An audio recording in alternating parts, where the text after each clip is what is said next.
All right, welcome back. It is Mr. Sullivan. I am back. We are starting topic 3 today, and we're going to start with something called So Odd I Can't Even. Oh, so clever. All right, we're on page 165. In fact, we're going to go to page 166. All right, now we're introducing you to something called a power function, and all power function is it has a power. All right, it doesn't have anything adding or subtracting. I just have a very single term, one term to a power. So, for example, the very first one is to the power of 1. The second one here is to the power of 2, and so forth. Now, I could have a number in front, a coefficient in front of that. All right, but I don't. On a lot of these right now, we're just doing the very simple power functions. If you look, power function of the first power starts low, goes high. X squared starts high, goes back high. X to the third starts low, goes, now it's got a little dip here. X to the fourth, X to the sixth. Wow, it looks like all the evens have a U shape or a parabola shape type of graph, correct? And it looks like all of the odds have a behavior where it starts low, comes in the middle, and then goes higher. Now, the other thing I'd like you to notice, right here in the middle, it kind of gets flatter, right? The higher we go on these power, the flatter it gets. So the next one, if I were going to graph the next one, it's an odd power function. Odd power function is going to start low and go high. Probably should have done a little bit better job of that. Flatter in the middle, right? X to the eighth. All right, even. It's even, right? All my even ones look like a parabola type shape. Flatter in the middle, just like that. And we can look at this in a different way. Odd degree, when we have negative a negative base and we put it to a odd power, what happens is it stays odd. A negative times a negative is a positive, but then a positive times a negative brings us back to a negative here.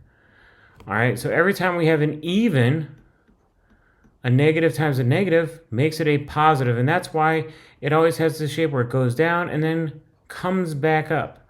Whereas this one, my negative numbers stay negative and grow much smaller or more negative, and my positives grow bigger, more powerful, right? Let's look at other things.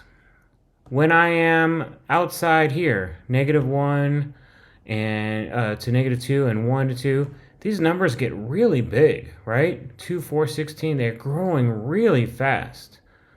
Okay, but inside here, they're really small, and that is why we have the situation that the higher the power for this power function, the higher the power, the flatter we're going to have here, because 1 over 64, that barely goes above 0, right? So I'm going all the way over here, but it barely goes up at all right? And it creates this flatness. The same thing happens over here. You'll see that, all right? That's what creates this flatness as we go in the middle of our power graph. So on page 169, we're kind of, let's formalize this. It says, describe the behavior of the function of an odd degree on either side of 0. So let's use some end behavior. So as x goes to positive infinity, so as I go to the right, what happens to my odd power function? Well, my y values also go to positive infinity. And as I go, my x's go towards negative infinity, my y values go towards negative infinity. So when I go to the right, it goes up forever, positive and negative infinity.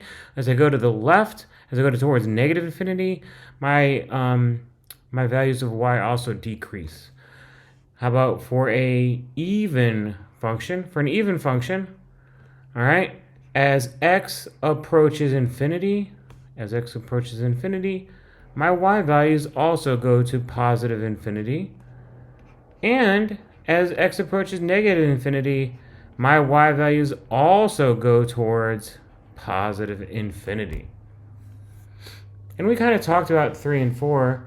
3 says why the graphs of power functions flatten in the middle. We talked about that, and that's because those exponents, all right, as you take an exponent and you put it to a big degree, right, you're going to get a much, much bigger fraction, which means I'm actually going to raise less and have a flatter middle. All right, fractions don't actually get bigger when they are, or they don't increase much when they are exponented. They actually shrink a little bit. Whereas if I'm outside of 1 and -1, like 2, and I raise that to the fifth, that gets much bigger, much quicker. So what ends up happening is on our power functions, they go up much faster. It almost looks like a straight line. Now we know this is not a vertical line because that would mean it is not a function. But it goes up so much faster, it appears to be becoming more and more vertical. All right, we're on page 170, and we just talked about this. We just found the end behavior for both even and odd over there, all right? So you can take a look at this. Now we're going to talk about some symmetry, all right? So we're going to use these equations, so x squared, and x to the third, and see what happens. All right, now when they're talking them down here, they're going to say the a value is negative. What happens to these graphs when the a value is negative? So the a value is something I multiply on the outside of my function. So it'd be a times x, this would be a times x squared, this would be a times x to the third, okay?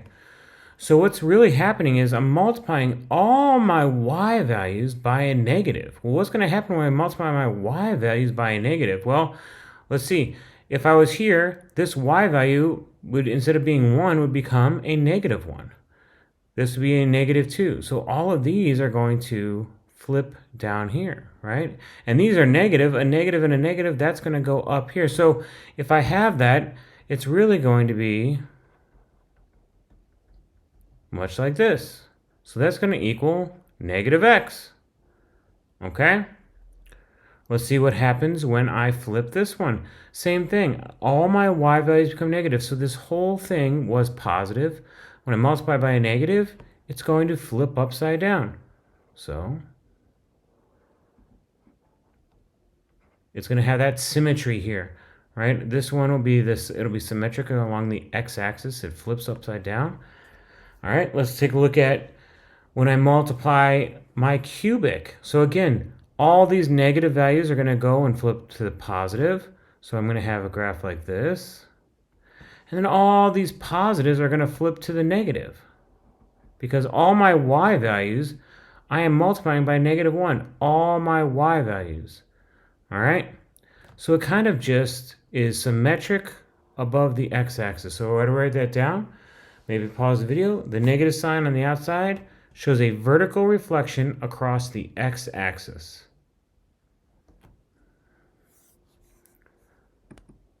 Let's see what happens when we do it on the inside. So this is called the b.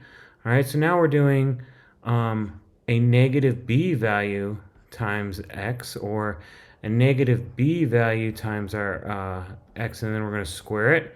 And then we're going to have a -b value to our x, and then we're going to cube it, right? All right, let's see what happens here. So I want to have the opposite of x to the first. So my original graph will look like this, correct? All right.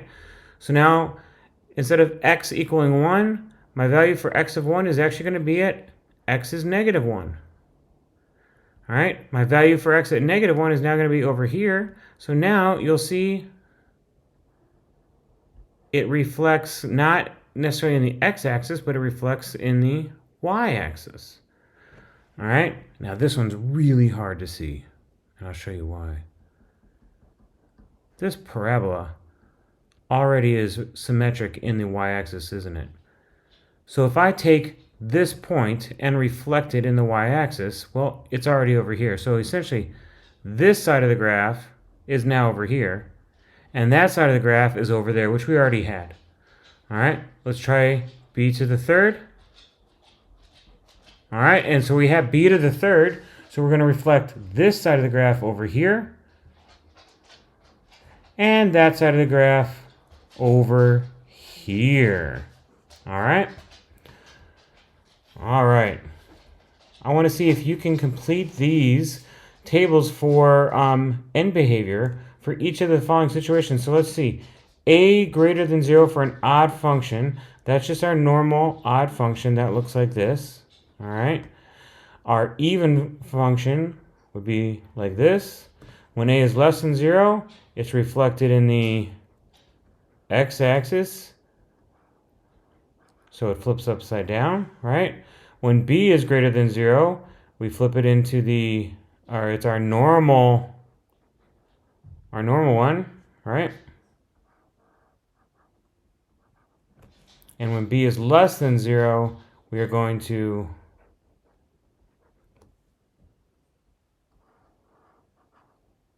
now I want you to notice the end behavior for 3 of these should be exactly the same, and 2 of these should be the same. So pause the video right now and take a look and try and find the end behavior. All right, so for the first one, as I go to positive infinity towards the right, it goes to positive y values or positive infinity, positive and up. As I go to the left, negative infinity, it goes down. And this is the same as this graph. This one is the opposite. So as I go to the positive infinity, I'm actually going down. As I go to the left or negative infinity, I'm increasing, and that's the same as that graph. Over here, doesn't matter. As I go to the positive and negative infinity, my y values are both approaching positives. And that graph is the same over here and over here. As I'm going on my second one, my x's approach infinity and negative infinity, they both go towards negative infinity. All right, so that one's a little bit different. All right, so let's talk about symmetry. So a graph can be symmetric about a line, and we talked about that, right? It was symmetric about the x-axis, or it could be symmetric about the y-axis, all right? Or it could be symmetric about a point, and what that means is when I plug in a negative value for x, I get the exact opposite value for y. So like if I am at a point here, and let's call my point 3, 1, 3, 1. If I get back -3, -1, then I've rotated around the point of the origin, for example, okay? Now this brings up a couple of very interesting points, and it's called an even function and an odd function. Now, this is it has a relationship to a power function. It does have a relationship, but I need you to understand the difference. This is an even degree of a power function. This is an odd degree of a power function. We are going to talk about any kind of function being even or odd. All right, and this is what happens. All right, I have this situation. This is math notation. I'm sorry about it. What it says is this. When I plug in the opposite value of x, I get the same y back. And I wrote it down here. When I plug in the opposite value, of x, I get my exact same y value. All right, so if I plugged in 2, like if I had plugged in 2, all right, my y value would be the same for 2 and the opposite of 2, I'd get the same value. That would make it a even function. All right, down here, an odd function is I plug in the opposite value and I get the opposite y. So if I had 2, 4, and I plugged in the opposite value of x, I would get the opposite value of y. That would make it an odd function. Now, it is entirely possible that when I do this, I plug in 2, I have 2, 4. I plug in the opposite value of 2, and I get 7. And that's neither even nor odd. It doesn't make any sense. All right, it's not an even function, it's not an odd function, it's just some other kind of function. It's not a special function like these. Let's take a look.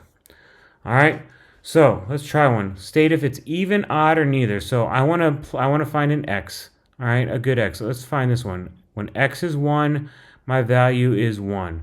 So I want to plug in the opposite of that. The opposite of that is -1. What is my y value? 1. When I plug in the opposite, but I get the same thing, that means it is even. All right, this one's a little bit trickier. Let's try this. So this is 1.5. 1.5, and negative 2. All right, so when I plug in the opposite, I should, let's see what I get. Negative 1.5, all right. Ooh, what do I get? Negative 1.5, I get negative 3. So that's neither, right? That's neither. All right, neither situation there. It's not even and it's not odd, and that's okay. Let's look at C. All right, let's find a value here. This value looks good. Negative 2, or positive 2 rather, and 5. Positive 2 and 5. So I'm going to plug in the opposite of 2. The opposite, negative 2, and I get, negative 5. So when I plug in the opposite x value, I get the opposite y value. That means it is odd. Great. Let's try this. This is 2.5 and 0.5. What happens when I plug in negative 2.5? Well, negative 2.5 is way up here. This is definitely neither. It does not give me what I'm looking for. All right? All right, page 175. Now we're going to have some fun. All right? So we're going to actually determine whether or not these are even, odd, or neither algebraically. All right? So again, remember, we are always putting in a negative x into our function, and we're going to see what happens. If we get back the same y value, then it's even. If we get back the opposite y value, it's odd. If we get something else, then it's neither. All right, so I'm going to plug a negative in here. So I have 2 times negative x to the third minus 3 times negative x. Let's see what happens here.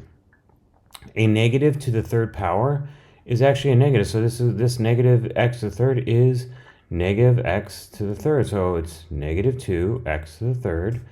A negative times a negative is a positive 3x.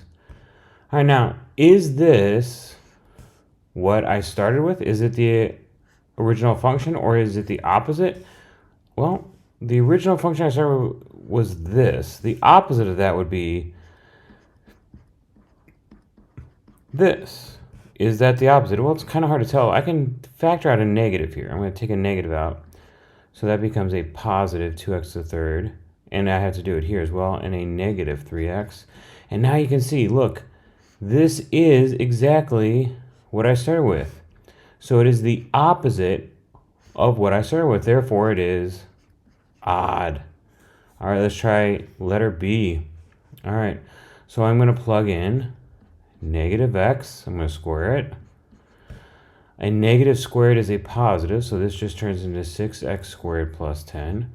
So when I plugged in a negative x, I got back my original y value. This is exactly what I started with, right? Therefore, it is even. Even Steven.